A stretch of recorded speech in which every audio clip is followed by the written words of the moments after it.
G'day guys and welcome to the Hunters Campfire. Pull up a chair, get comfortable and enjoy some great company with Mark, Ian and Jono. Thanks to our friends at SSAA and Beretta Australia, we're here to help you make the most of everything you love about hunting, shooting and the great outdoors.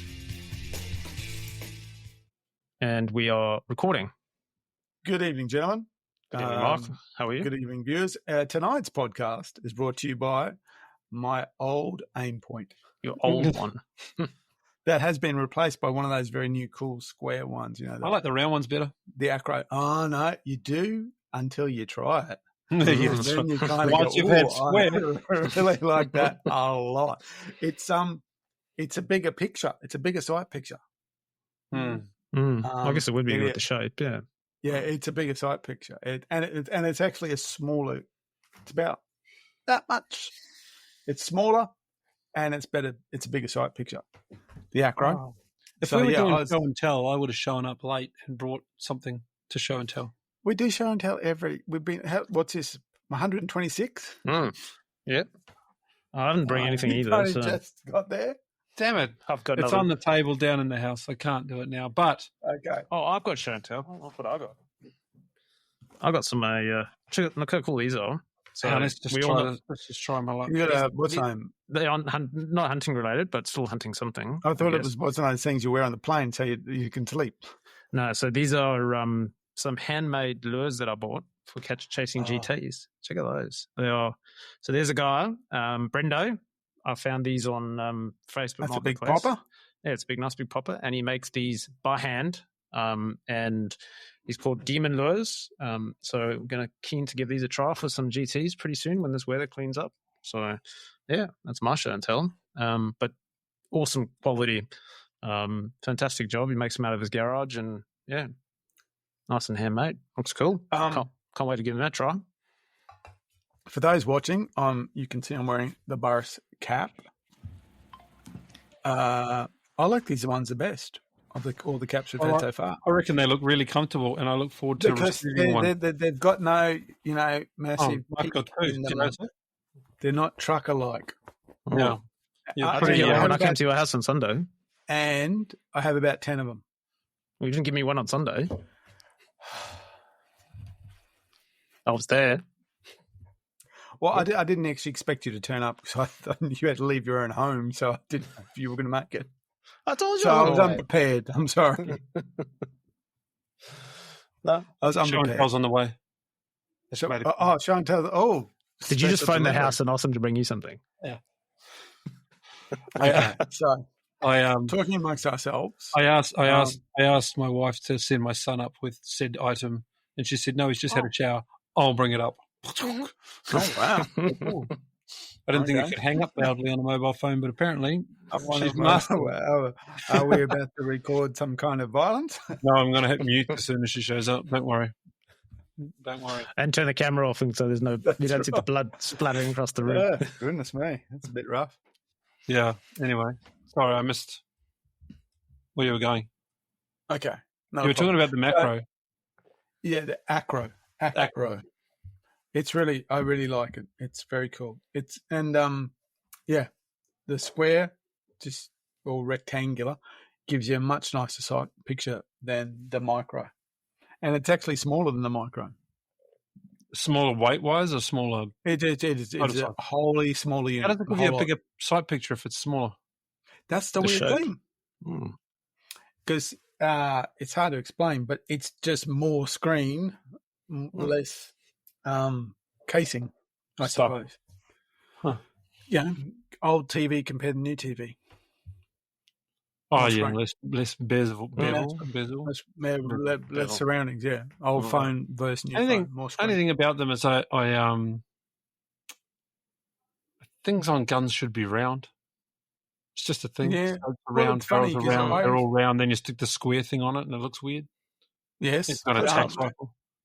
I don't know. There would be probably some traditionalists who wouldn't like it on a double rifle, but double rifle. I don't think anyone would like it on a double rifle.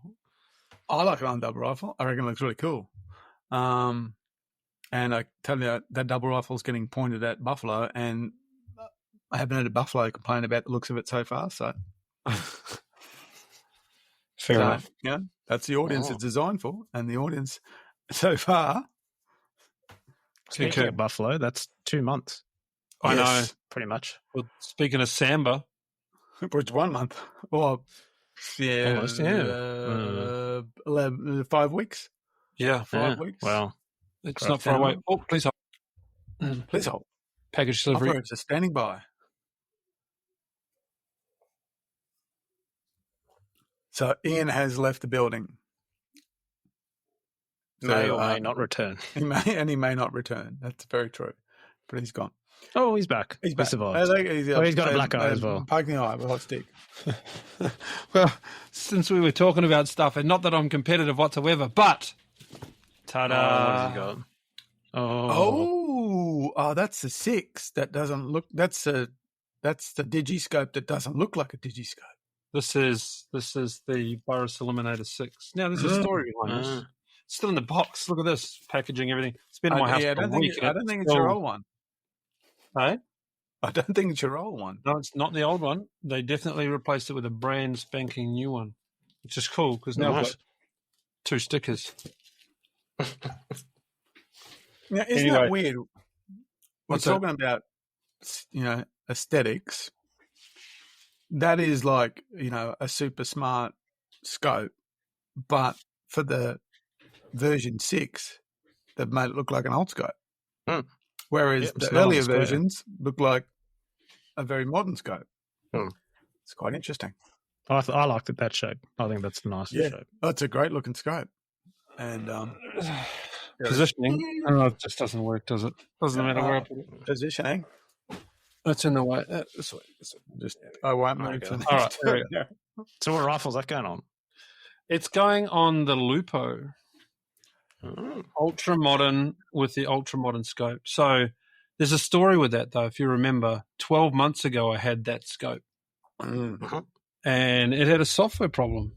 Who would have thought my scope died because of a software problem? And it went back, and I think they recognized that there were a small batch of them that had the same issue.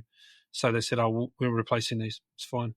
But because they had such a hot demand for the scope, it's taken, they would have, because we have it on loan to try it out and see what we think of it. I was deprioritized, which is totally fair. We had a conversation about it. I said, well, if you've got orders going out and you've got not enough stock, then the freebie version, kind of takes a back seat. So that's fine. But now it's back. So it'll go on the Benelli Lupo 3006 for, I kind of want to use it for Samba. But 3006 and Samba, that's not a bad combination. Close quarter country, big scope. It's a 4-20. Oh, hello. It's a bit much for state forest hunting. Turn it off like that. I look down it. So I'm not sure yet, but anyway, it's going on the Lupo because the BRX is my scrub gun really, and it's going to have the full field. Yep. Which is full a field. Yeah. 2 to what? 2 to 10? 2 to 8. 2 to 8. 35. So it's going to have the full field. And if we didn't talk about it last time, we'll talk about it now because it's going on the BRX. The BRX barrel swap for the territory is going from 3006 to 300 Win Mag. Mm-hmm. And if you're not familiar with them, and I hadn't even really thought about it until we mentioned it a few episodes ago or maybe in conversation, and I knew it was the case, but the Picatinny rail is attached to the barrel. So when you remove the barrel, you remove the scope that it's on. And I've always been a little bit annoyed by, damn it, I really like the Predator 8 scope. It's a very nice scope. And having to take it off to put something else on, it's just a bit of a, it's a bit of a pain. But the fact that it comes off, stays on the 3006 barrel, then I put the 300 Win Mag barrel on, put the full field on for the territory, and when I get back again, swap the barrel and the scope still on it by rights, it should be still zeroed. Now, if it's at the right torque, yeah. If it's at the right torque. Now, do you test that torque out before you take it off so that you can? Like, how do you? If you were at a torque setting 1 and you went to torque setting 2, I don't know what the torque settings are, but if you went from one to another, theoretically, it's going to take it out a bit. Or it's tight? So I would say my feeling is that you're so it's hard to actually tell a torque setting with a torque wrench, if because you can kind of go, oh, that's not enough, that's not enough, that's And then that's it. So it's not a really accurate gauge. So I would assume that with good quality rings, which it has, that they're nice and stable before they go on. If we torque it at factory, it comes off at factory, goes back on factory. You're probably dealing with if you were shooting competition, we would probably be worried. You're shooting Samba and Buffalo. Yeah, okay. But it's also on the barrel as well, because the barrel's going to have to be, it screws in, doesn't it? The torque setting is on the barrel. So what it is, that barrel, bolt, that main bolt that goes through, we had to put the 85 on, and we had to get the new torque wrench for it. That goes straight up into the barrel. Okay. Because what you could also do is you could make a line, you can put a line where it should line up, and then you make sure that you torque back to that line as well, so that the line's long. What do you mean? Line? I've never seen the with the barrel off, so I'm not sure exactly what it looks like. But on the head of the nut the screw that goes in, you could put a line across it, and then you always make sure it's in the right spot. And so it's got to go back there, and possibly. But I mean, it's more. Yeah, remember these aren't scientific equipment we're using here. We're using DIY torque wrench that gives you 85 inch-pounds kind of, or whatever it is. So I kind of remember you saying, I know it says this, but I prefer it. No, maybe you were talking about scope rings. You were talking about. No, I usually try to keep it within. So some scope rings give you a band. What I really like about the Steiner rings, they actually on the box, it just says it on the box, set it to this, which is great because you don't have to look it up. And the Barris ones do too in the marketing, in the pamphlet that comes with it, the booklet. Yeah, just on the box, there it is. Yeah. You just go bang and say. But I mean, remember, we are using kind of a relatively cheap torque wrench. That setting is it's not super accurate. Because we're not doing, we're not putting a space. We're just putting an item together that has small explosions go off in front of your face. It doesn't need to be right, Mark, does it? No. Well, you think about it this way: if it was that critical, then they would tell you what ammo to put through. That thing they'd never let you do it. That's right. That thing's designed to take any ammo that you can buy on a shelf and stick it in at that caliber, and So there is a fair bit of over engineering on the safety side. Yeah. So. Well, anyway, the theory is good. The barrel comes off, the Predator 8 stays on it, goes in the safe, the 300 Win Mag goes on, the full field goes on it, use that for the territory, come back, take it off, put the other one back on, go smoke some more fallow. Go to the range, shoot it. If it's a couple off, it's going to be a great test. It will be. That turret is fantastic adjustment. You'll be able to get the adjustment up, and it'll be as close as. And the other thing is too, we worry a lot about this. Remember, for a long time, one MOA was like this holy grail. If you get it right, now if it doesn't shoot one on a MOA, we all turn our noses up at it. It comes out of the factory at one MOA. Take it back, it's faulty. That's right. Take it back, it's poultry. It's not shooting clover leaves at 200 yards. Crazy, isn't it? Yeah. Oh, well, that's good. I'm glad it's back. I'm looking forward to getting it on there, but we're running out of time very bloody quickly. So far too quickly. Yeah, I need to find out where that barrel's up to, and otherwise it'll be the Lupo and a Burris Eliminator shooting Samba and Scrub. I want to put the 1 to 10 onto the. I'm actually thinking I might take a 308 to Samba Country. I might take the BRX if I can get it set up in time with that 1 to 10. Oh, planning on knocking the baby ones over.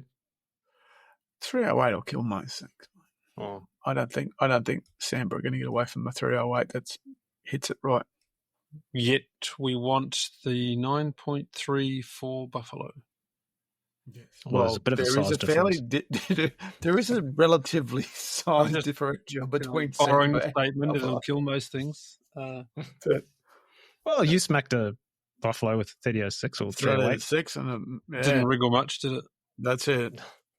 You put that one. Okay. It didn't even go up to go down, that one. So that was the end of it. And choices. That's it. What are you taking for Samba, Johnny? The Lupo 30.06, I think. Timber one. In winter. Yes, timber one. It's got wet now. It's does fine. Does it like the cold?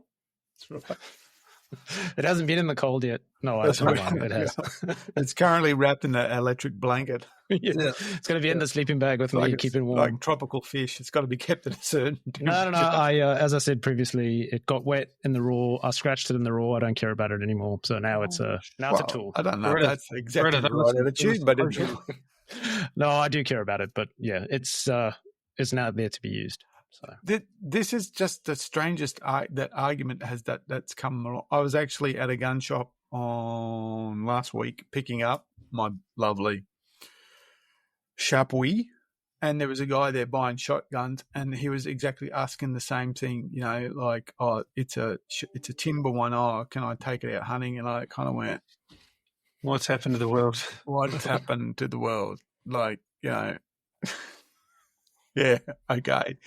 Sure. Yeah, mate. And then I pull the Chapuis out, you know, and it's fancy timber and all that stuff. So, yes, it's now and there's a number of people who have contacted me and say, look, I'm going to buy a new rifle. And I say, sure, it'll be great. That's a fantastic conversation. Let's have it. And they go, but I'm unsure if I should get timber. I really like the looks of it, but, you know, I'm going to be outside. And I kind of go, I get these questions as well, and I just point them to synthetic stocks because, I mean, You one of the reasons why you went and did some work with the Chapuis was because it got a bit of damage to the back end of the timber, right? When, you know, on the bottom of the stock.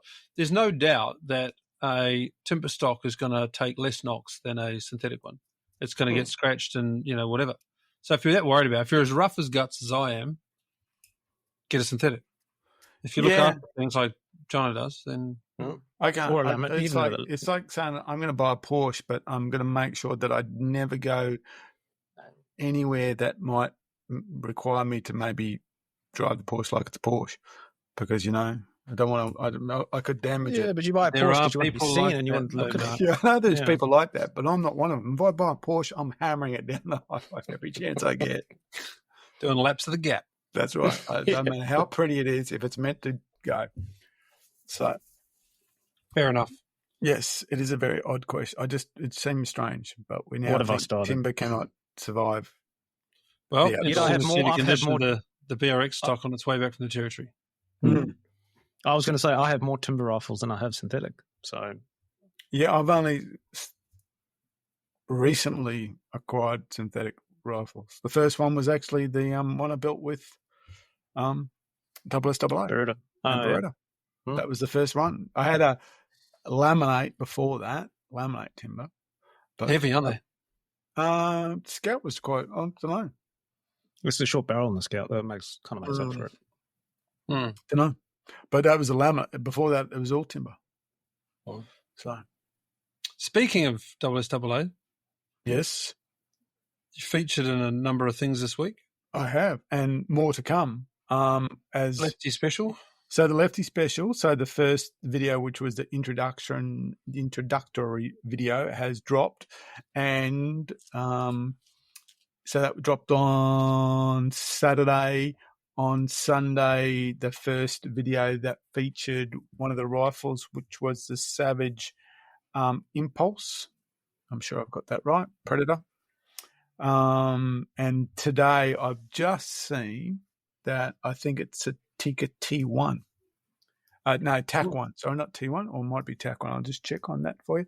No, it's a TAC A1. So yesterday was the Savage Impulse Predator. Today, as in Monday, the 30th at 8 p.m., the TAC A1 dropped. I haven't seen it yet, but that was a rifle that I like the most. So tell me, what's the difference between that and the Ace? I don't think there's I'm sure there is a lot of difference, but I haven't seen the Ace, so I couldn't give you I haven't seen the Ace yet. I think the Aces are just another upgrading, lift up again on a tactical, or more. It's more that precision rifle, long range rifle shooting. PRS, yeah, that's it. PRS, practical. There's the thumbnails. Tom's holding it, and everyone was impressed by that rifle. It is just it's wow. It's wow. Incredibly heavy. Hate to be lugging around a scrub, but not designed for it. If you got in a position and you're ready to shoot, it's confidence building, that's for sure. I'm keen to see what that video is actually like.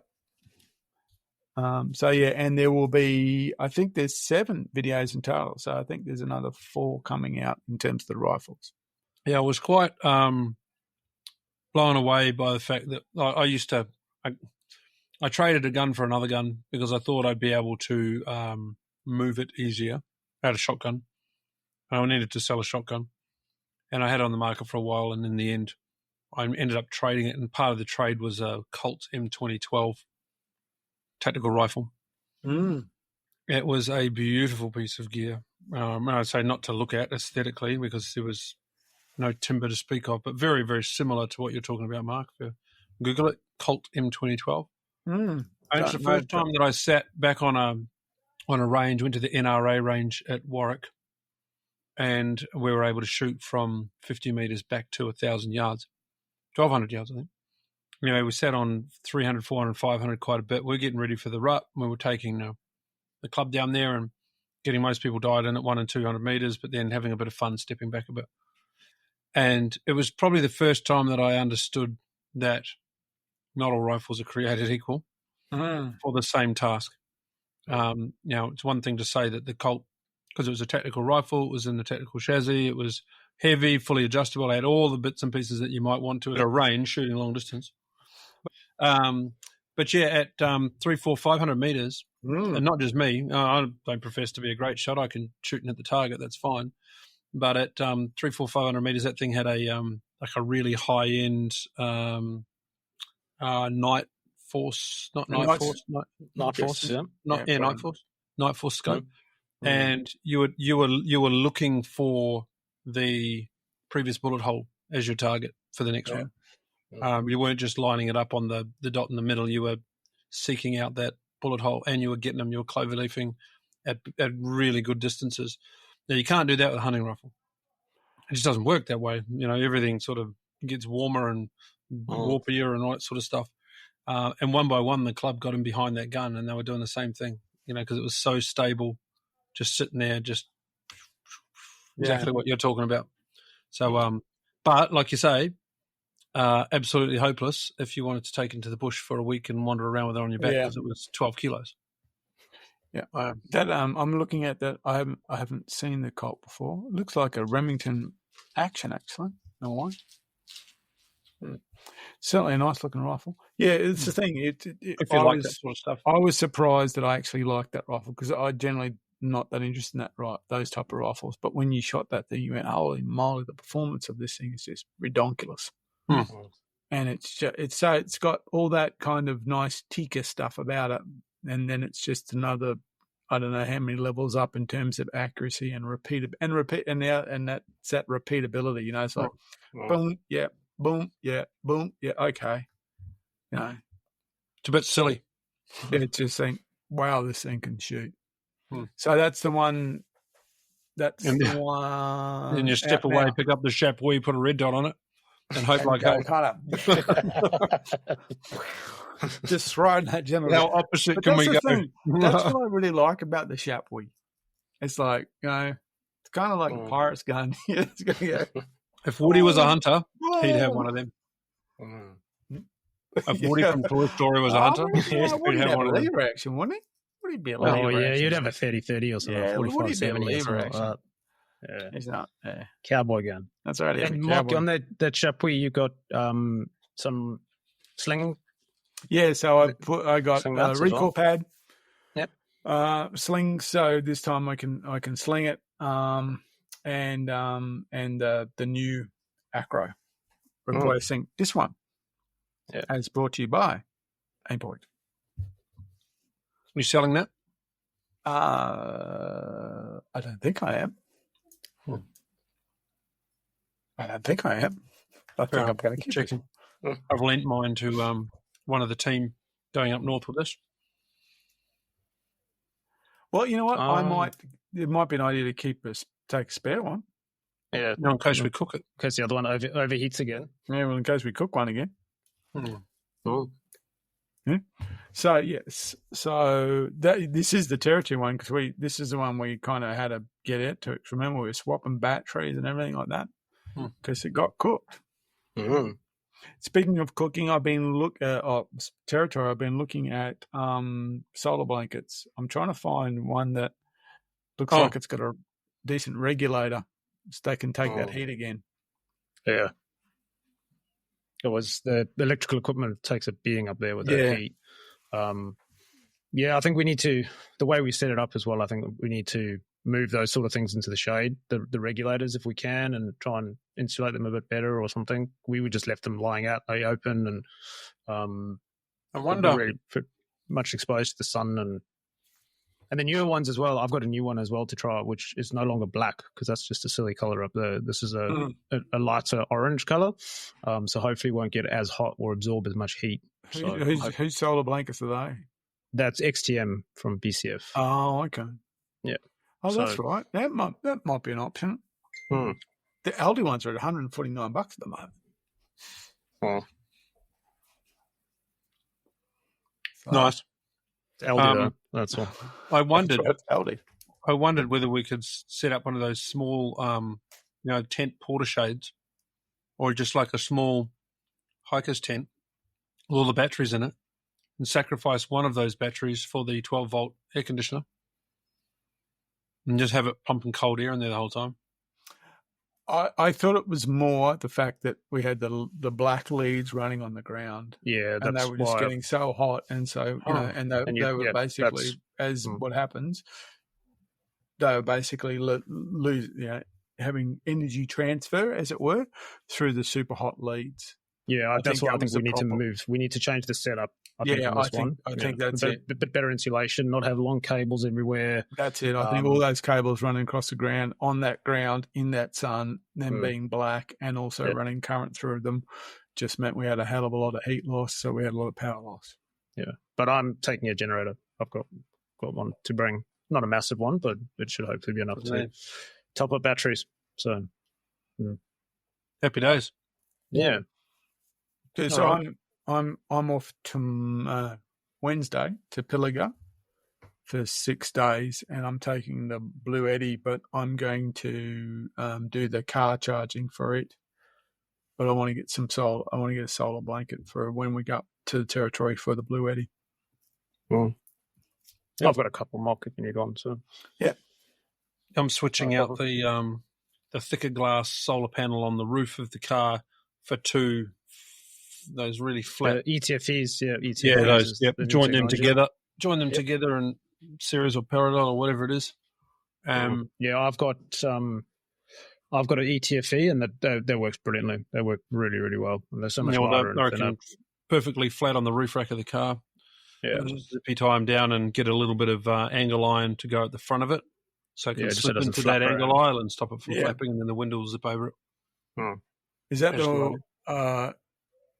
is it Kick-Ass that are selling those? There's plenty. There's a couple that are doing them. Yeah, everyone's doing it. It's a new technology with solar panels, ETFE. I think I've got a big 375 watt, I think, ETFE, and I was pumping 350 watts out of that thing at none. Crazy amount of power comes out of them now. Yeah, it's ridiculous. Yeah, so I've got 2 of those.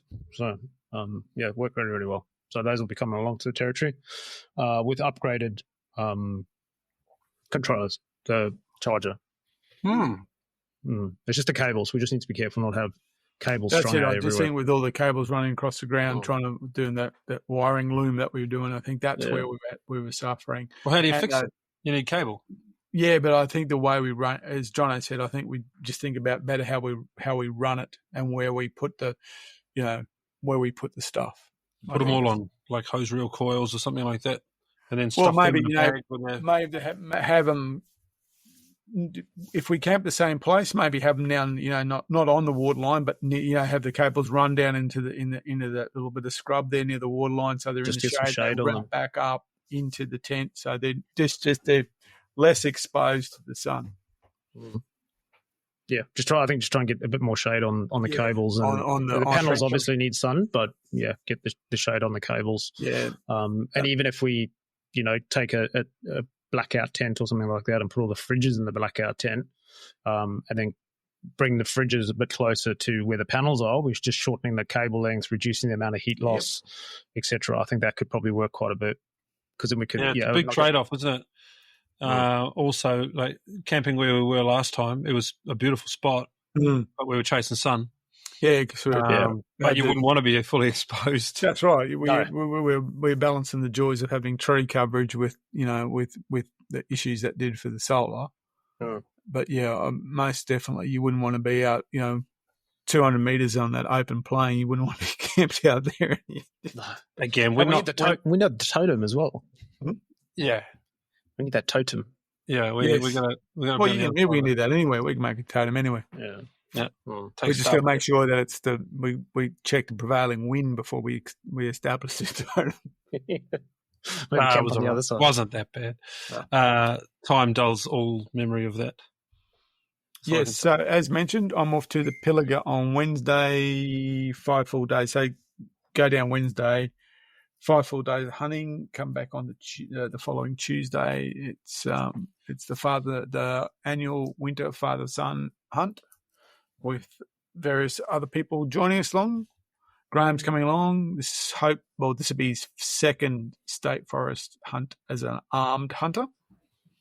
And he had a good go at lead, didn't convert, so we're going to try very hard to get him on the game down at Pilliga. Tim will be there, Simon will be there, Darcy will be there. There's a couple other people we're meeting in camp. And I believe Trevor Tan and Arthur's going to be down there as well, possibly. At the Pilliga? Yeah, isn't that where they're going? Well, I know Arthur's been down in Victoria, but he says going on the the branch page. It says they're down there for, I think it's the ADA Darling Downs page.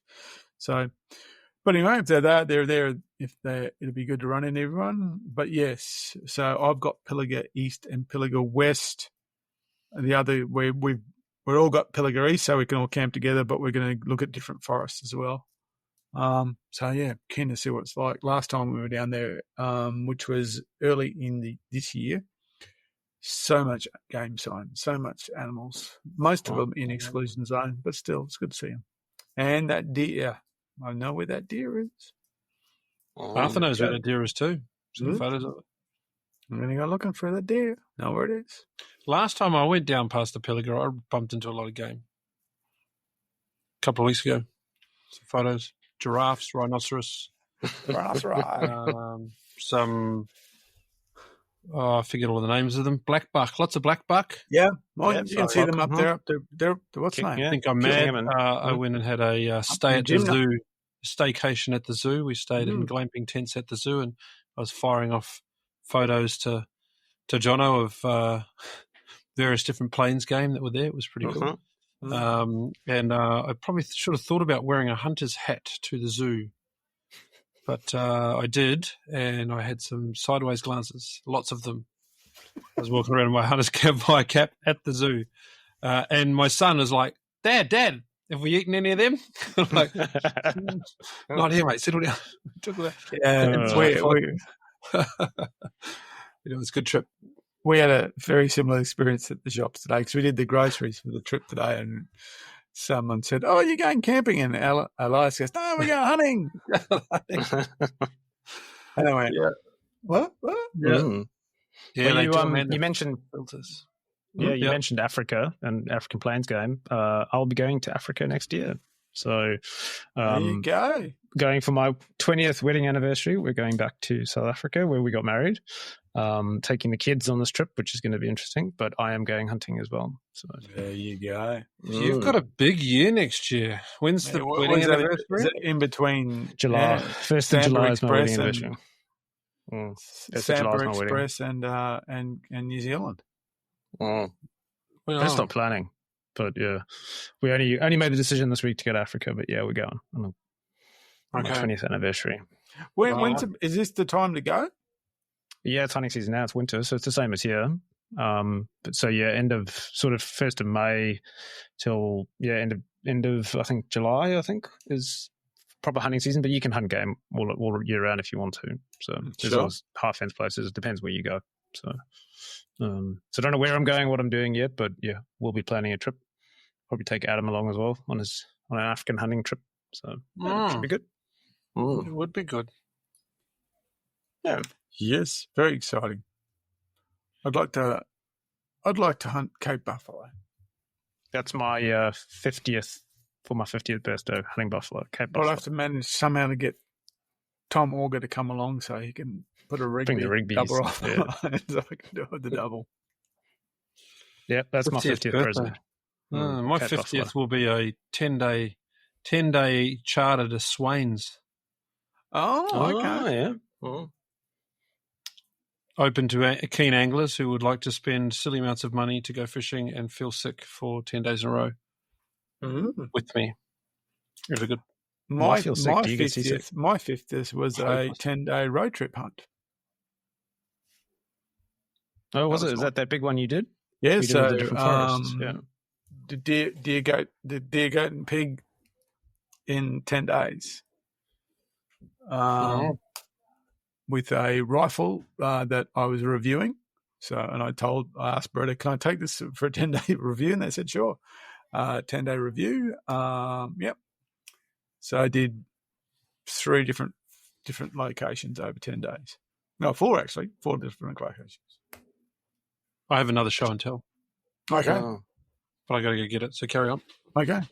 So for my 50th, we went down to Marundi, I'm not sure Marundi how Gap, people pronounce it. Shot some fallow deer down there, then cut across to came up through Boggabri up to Narrabri. Did the famous one where we got intercepted by the local media and were at the tourist bureau doing an ad for hunting tourism, and then out to went out west, came into the Pilliga from the west heading east. So we came out from behind and met the guys, and it was freezing cold. Was that when the diesel froze? That was that one. That was the very 2018. That was that one. Frozen diesel. That was the big hunt. So, Right, you ready for this? Yeah, Yes. what's the show and tell? Number 2. You ready? Interrupting this podcast for a little bit of self-promotion of our latest YouTube release, Red One. Part 1 of a 3-part series where I head into the Brisbane Valley with Lawson, our guide, from Nature's Perks. Here we experience the red deer roar and chase what would hopefully be my first Queensland red stag. Just search for the Hunter's Campfire on YouTube, and while you're there, subscribe so you know when the next episode hits your feed. Give us a thumbs up if you enjoy it, and of course, let us know what you think in the comments. Thanks for tuning in. 4-year-old out of the tanning solution. Oh, yeah, your fellow skin. Looks a little That's red. good. Beautiful. No, it's nice. Yeah, it's a nice colour. Yeah, So here's it's sort of red, isn't it? Here's the skin. So look how supple it is. Right? Oh, Did you flesh it at all? Or was it just... I gurneyed it.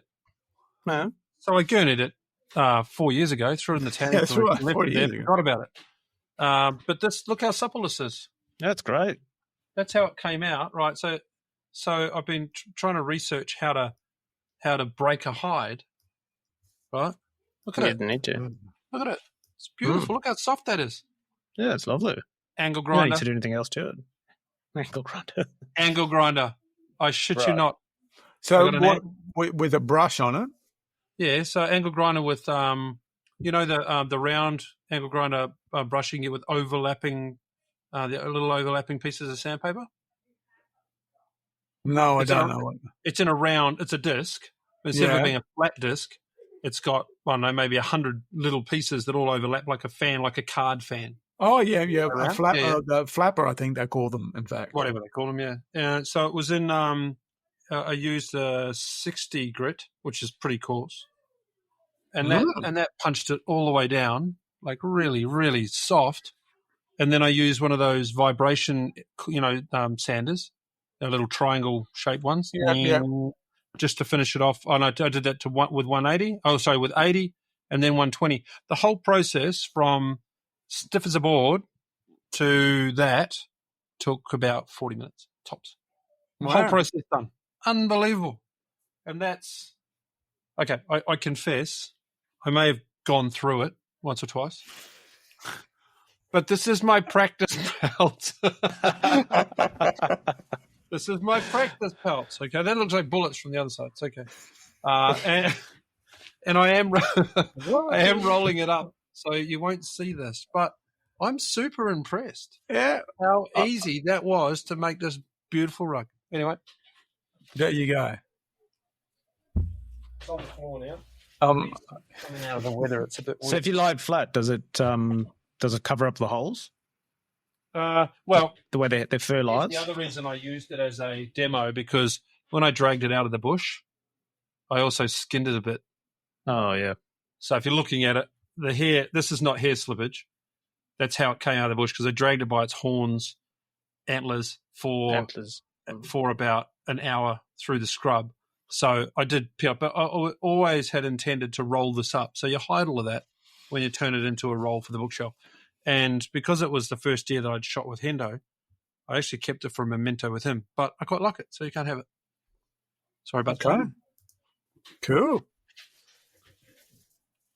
That is that. Easy. I researched. That looks good on my floor.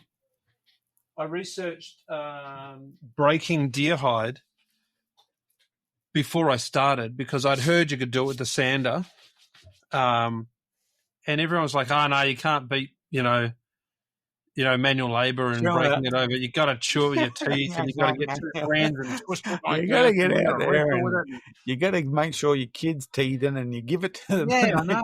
For 6 months. Someone said buy a second-hand tumble dryer and throw an old boot in with it. Like, that'd all work. Bang, bang. Mate, and then someone's gone, I heard you could use the angle grinder. I'm Googling away, looking at it, and they're like, no, you can't do that. All you're going to do is thin the hide out. You're not going to break the fibres. Pig's ass. It works. Absolutely it works. So I've got 4 more on the tanning solution ready to pin out. I'll try not to go through them. I may not use that high-speed the high-speed disc that I used on the angle grinder this time. I might just go with the little sander. Vibration sander. We'll see. You can get another, it's like a sponge disc that goes on your grinder, and the grit's in the sponge, but you go on flat. The problem with the angle grinder is you go in sideways. If you go in too deep, you straight through. Yeah. Anyway, a different way to flesh it. This guy's fleshing one with the angle grinder. Oh, God. How gross. Just gurney, done. And it was just around you, 360. Just yeah, like this car polisher or something might work. Yeah, car polisher with the right grit on it would work fine. I've got a cheap car polisher. I'm not sure if you can get a gritty. Not sure they really make one gritty. That's the kind of that would be bad for polishing, wouldn't it? They make these things for like stripping gel off a pole and all that sort of stuff before you repaint them. So the stuff's out there for your angle grinder. It's not hard. Anyway, that was my show and tell. Since we spoke about the 4-year-old lump of mess that I left behind in the drum, it's now fixed. Very cool. Very cool. I'm getting more and more interested in doing a hide, but I don't want to have to chew it or get the sawhorse and 40 minutes, mate. That's great. I have power tools. Power tools are the go. The next test that I've got is when I brought 4 skins home, I forgot to flesh one out. Oh. I don't think it's a test. I think that's a test for the bin. No, I'm not sure yet. It was only a week in a plastic bag in an esky. It'll certainly be soft. Did it smell It when did you have opened a it? bit of a smell, It'd and be soft. I'm expecting hair slippage, but Yeah. I took it out. I gurned it all off. I fleshed it all out. There wasn't a lot. There was a little bit more hair slippage, I guess, than the other ones. A little bit. It's been in the tanning solution. Doesn't smell anymore, and the hair's still all on it. So I'm always curious about these things. They say, if you don't salt them and get them in the fridge immediately, you'll ruin it. Well, I don't know. I think they're a bit more robust. Anyway, That's a good test. Yeah. the other three Just, went in same day. This one, not so much. So we'll see how it goes. Yeah, just be careful how you say that. You put foreskins in the barrel in the solution. That's all. Don't put your foreskin in the barrel. Don't do it. There you are, listeners. That's a tip from the hunters. Definitely don't use your gurney on it. That is really Yeah, exactly. Or the angle grinder. Yeah, make sure you flash. Keep the angle grinder and gurney away. Parties are you fellas into? Oh, no. That's a tip for the young players. Keep the angle grinder and gurney away. Yeah, from the tip. Indeed. There you Right. go. Anyway, there you go. We show and tell again. What else we got? I'm just thinking that we're trying to position this as Australia's greatest hunting podcast. We're talking about that. So maybe, It's going downhill now. Maybe we need to think a little bit harder about things. But anyway, I digress, like the rest of us. So after this is Samba with the Hellenic Hunters, which is going to be an exciting hunt. It's going to be cold, but I believe we're staying in nice digs, so it'll be comfortable. Yeah. Some sort of house. That'd be nice. Yeah. And then shoot basically back up, and then it'll be the big jump to the territory. And then it'll be probably quieter on the hunting scene after that one. Got to get the Fraser. I'm hoping I'll be in the UK at Christmas time, and I'm already planning a couple of hunts, so I know I'll be hunting over there. Very nice. Do we have an update on the bill? Yes, I suppose we do. It's actually been a bit quiet recently in the last few days because it's going to committee. So we were talking. Unfortunately, it would appear that it did not appear. Unfortunately, I'll say that again. There was enough votes to send the bill to committee, which is slows it down, to be honest. And that will happen from what we understand from talking to the people in New South Wales. They're still confident that it will go through. The bill will probably knock an edge or two off it, but that is the political process. This is very much a political game that they're involved in. So it's a game of give and take, but they'll keep pushing. And as I said, they're confident that it will get through. They believe they have the numbers to get it up into legislation. Exactly how that will play out is that's really up to the political process. A couple of interesting things that have been floating around. Who's backing it, who's not backing it.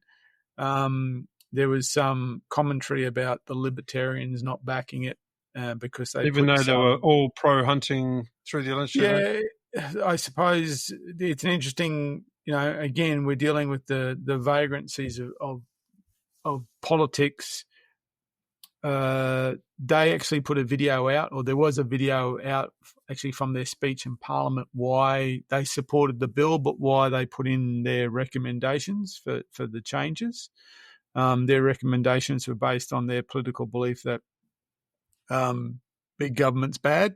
So anything that would create more bureaucracy is by its very nature bad. So that's the way it played out.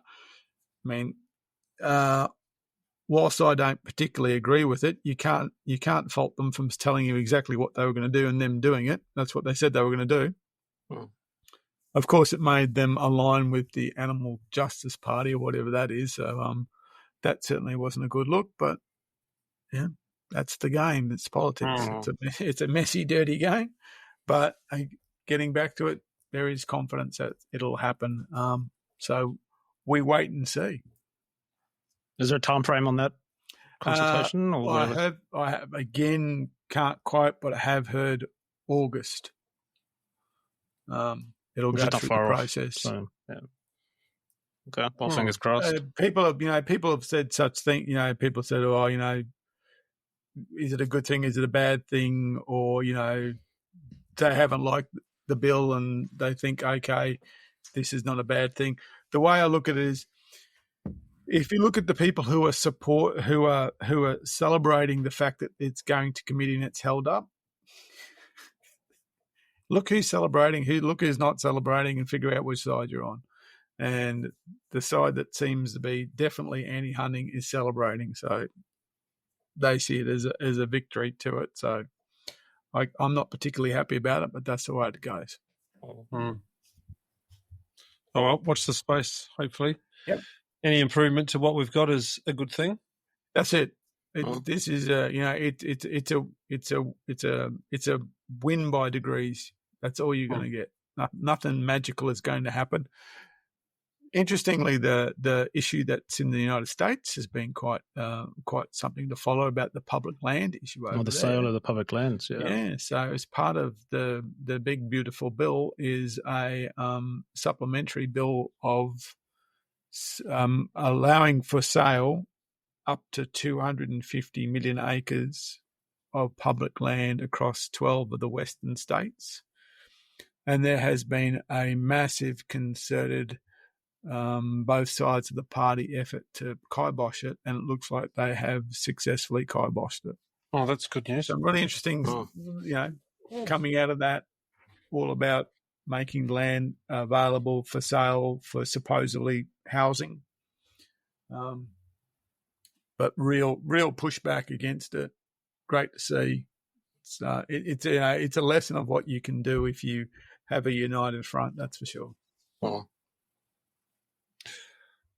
Before we wrap, we have the order of Hunters Campfire branded outdoor edge knives in place.